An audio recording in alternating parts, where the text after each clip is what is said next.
Hola, ¿cómo están? Bueno, vamos a entonces continuar hablando de los componentes eléctricos del evaporador, es decir, la unidad interior, perdón. Ya estuvimos hablando de la placa electrónica y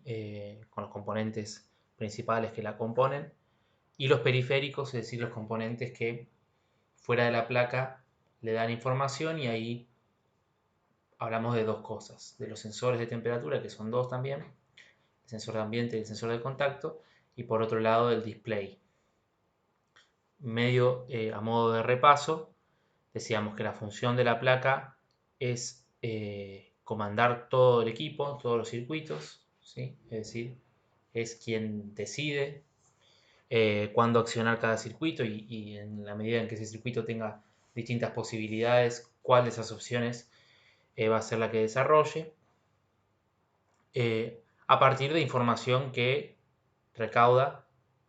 y procesa, ¿sí? Entonces, bueno, ahí aparecían estos periféricos, que son los sensores de temperatura, por un lado, que generan información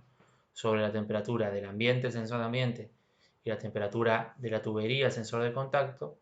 y el display que, además de darnos a nosotros como usuarios información sobre el funcionamiento del equipo, lo que va a hacer también es recibir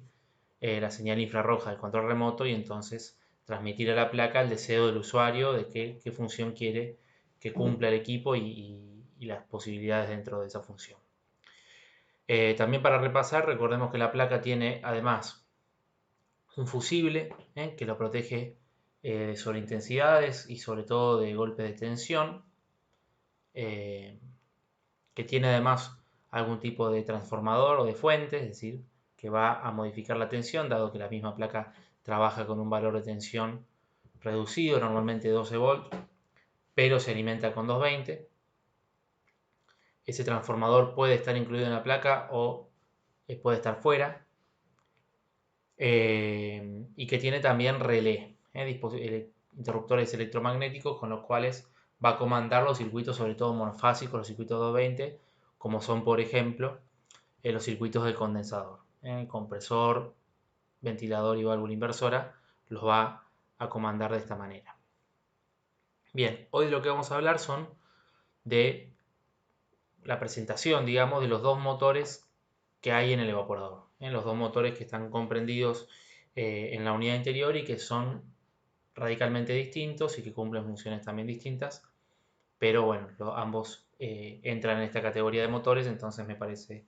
oportuno presentarlos juntos.